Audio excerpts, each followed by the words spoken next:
آج دیکھیے ہم مائیں بچوں کو باپ کی کتنی اطاعت سکھاتی ہیں. اکثر تو چھپی چھپی سیاست چل رہی ہوتی ہے کہ باپ سے کاٹ کے بچوں کو صرف اپنا بنا لیا جائے، اور خاص طور پر اگر اختلاف ہو جائے. ہم تو یہ تربیت کر رہے ہیں اپنے بچوں کی. اس کے بعد اسی نسل میں آگے آئیے، رسول اللہ صلی اللہ علیہ وسلم کا نکاح حضرت خدیجہ کے ساتھ ہوتا ہے. مالدار ترین خاتون کس قدر اپنے شوہر کو پہچانتی ہیں کہ جب آپ کو وحی ملتی ہے اور آپ غار حرا سے آتے ہیں کس کیفیت میں ہے، کون سہارا دیتا ہے، کون آگے بڑھ کر تھام لیتا ہے، کون حوصلہ بڑھاتا ہے. ہم عورتوں کے تو حوصلے اتنے کم ہیں کہ الٹا دوسروں پہ بوجھ بن جاتے. اور وہاں جب آپ صلی اللہ علیہ وسلم کانپ رہے ہیں تو کہتی ہے کہ آپ کمبل اوڑھ لیجئے. فقالت خدیجہ کلا واللہ ما یخزیک اللہ ابدا انک لتصل الرحم وتحمل الکل وتکسب المعدوم وتقری الضیف وتعین علی نوائب الحق. ہرگز نہیں، اللہ آپ کو کبھی رسوا نہیں کرے گا. آپ رشتہ داروں کا حق ادا کرتے ہیں، لوگوں کے بوجھ اٹھاتے ہیں، مفلس کی ضرورت پوری کرتے ہیں، مہمانوں کی مہمان نوازی کرتے ہیں، اور حق کے معاملے میں لوگوں کی مدد کرتے ہیں. تو جس شخص کے اندر یہ خوبیاں ہوں، اللہ تعالیٰ اگر اس کو آزمائے بھی تو اس آزمائش میں اس کو ذلیل و رسوا نہیں کرے گا. وہ آزمائش اس کے لیے درجات کی بلندی کا ذریعہ بنے گی. حضرت خدیجہ کی ساری زندگی میں جو بہت اہم حصہ مجھے نظر آیا اور جو میرے دل کو بہت ہی چھو گیا، وہ ان کی زندگی کا وہ حصہ ہے جسے آپ آخری حصہ کہہ سکتے ہیں، جب اہل اسلام پر مصائب کے پہاڑ ٹوٹ پڑے تھے. آپ سب جانتے ہیں کہ مکی دور کے آخری حصے میں مشرکین نے مل جل کر ایک فیصلہ کیا اور پھر ایک صحیفہ تیار کیا، یعنی ایک ڈاکیومنٹ لکھا گیا اور اس کو انہوں نے خانہ کعبہ کے اندر لٹکایا تھا. اس صحیفے میں لکھا گیا تھا کہ مکہ میں کوئی شخص محمد صلی اللہ علیہ وسلم اور ان کے خاندان کے ساتھ خرید و فروخت نہیں کرے گا، لین دین ختم، ان کے ساتھ نکاح یا قرابت کا معاملہ نہیں کرے گا. یہ صحیفہ دراصل مقاطع یعنی بائیکاٹ کا صحیفہ تھا. اس کے بعد نبی صلی اللہ علیہ وسلم اور آپ کے ساتھی مجبوراً مکہ کے قریب ایک پہاڑ کی گھاٹی میں چلے گئے. مقابلہ کیوں نہیں کیا؟ آپ کسی کو بھیجتے ہوئے جا کے اس خانہ کعبہ سے اس کاغذ کو اتار لاتا اور ایک جنگ شروع کرتے. کیوں؟ ابھی تیاری نہیں تھی، ابھی وہ وقت نہیں تھا، ابھی اعراض کا وقت تھا. بہرحال تو مکہ کی مالدار ترین خاتون جنہوں نے اپنا سب کچھ اسلام کی تبلیغ کے لیے خرچ کر ڈالا، آخری وقت میں اس حال کو پہنچ گئی کہ اس بائیکاٹ کی وجہ سے وہ بھی آپ کے ساتھ اس گھاٹی میں چلی گئیں. یہاں کی زندگی بے حد تکلیف دہ زندگی تھی، نہ آرام، نہ کھانے پینے کا سامان، حتیٰ کہ درخت کی جڑیں اور پتیاں کھانے کی نوبت آ گئی تھی. مکہ کے بعض رحم دل افراد رات کے اندھیرے میں کچھ نہ کچھ کھانے کا سامان کبھی پہنچا ہی دیا کرتے تھے، لیکن وہ بالکل ناکافی تھا، اسے پیٹ نہیں بھر سکتا تھا. چنانچہ حضرت خدیجہ سخت بیمار ہو گئی. اب وہ سن رسیدہ بھی تھیں، یعنی بڑی عمر کی ہو گئی تھی. ان کا رنگ کالا پڑ گیا. ایک دن نہیں، 2 دن نہیں، 1 مہینہ نہیں، 2 مہینے نہیں، 1 سال نہیں، 2 سال نہیں، 3 سال تک یہ سلسلہ جاری رہا. لیکن وہ خندہ پیشانی کے ساتھ اس تکلیف کو سہتی نہیں، کوئی شکوہ نہیں کیا اور کبھی چھوڑ کے جانے کا آپ کو نہیں سوچا. یہاں تک کہ ہجرت سے 3 سال پہلے مکہ میں ان کا انتقال ہو گیا. اس سال کو آپ سب جانتے ہیں کہ عام الحزن کہا جاتا ہے. تو اس سے کیا پتہ چلتا ہے؟ آپ چاہتے تو خدیجہ کو مکہ میں ہی چھوڑ جاتے، وہ مکہ میں ہی رہ لیتی. اور پھر اس کے بعد آپ دیکھیے آج کے دور میں اگر کوئی عورت خود کماتی ہو اور شوہر نہ کماتا ہو، یا کسی عورت کا سٹیٹس شوہر کے سٹیٹس سے ماں باپ کے گھر بڑا ہو، وہ یہی مصیبت بن جاتی ہے گھر کے فساد اور اختلاف کی. سارا وقت یہی احسان جتا جتا کے اپنے عمل برباد کرتے ہیں کہ میں نے اتنا خرچ کیا، میں نے یہ دیا، میں نے یہ محنت کی، میری قربانی، میں کر کرا کے ضائع کرتے ہیں کیونکہ صبر جو نہیں. حضرت خدیجہ اتنی بڑی تاجر خاتون تھی کہ جب تجارتی قافلہ جاتا تھا تو ایک طرف سارے مکہ والوں کا سامان ہوتا تھا اور ایک طرف ان کا سامان ہوتا تھا اور وہ اس سے بڑھ کے ہوتا تھا. اتنی مالدار خاتون.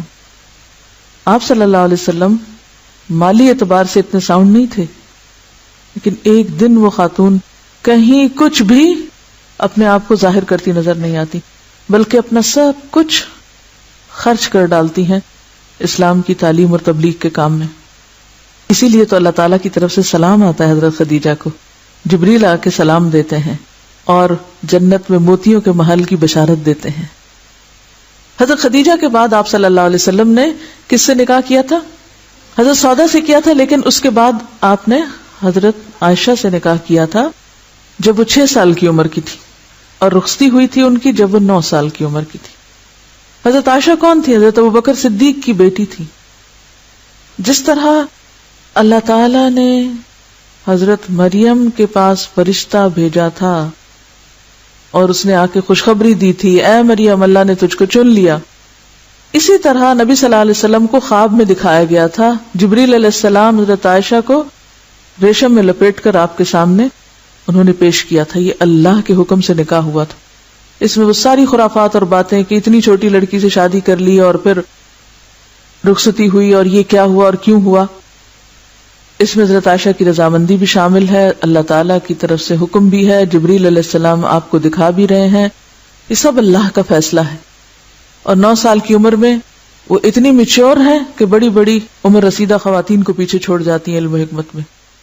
اور پھر آپ دیکھیے کہ چونکہ حضرت ابوبکر کی بیٹی، اور آپ کو معلوم حضرت ابوبکر مکہ کے ان گنے چنے چند لوگوں میں سے تھے جو پڑھے لکھے تھے، لٹریٹ پرسن تھے، انٹلیکچوئل پرسن تھے مکہ کے، اور انہی سے ان کی بیٹی نے بھی پھر آگے لکھنا پڑھنا سیکھا تھا.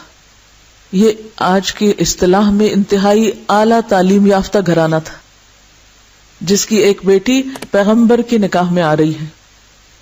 عورتیں تو اور بھی بہت تھیں. حضرت عائشہ ہی سے نکاح کیوں اور اس عمر میں نکاح کیوں؟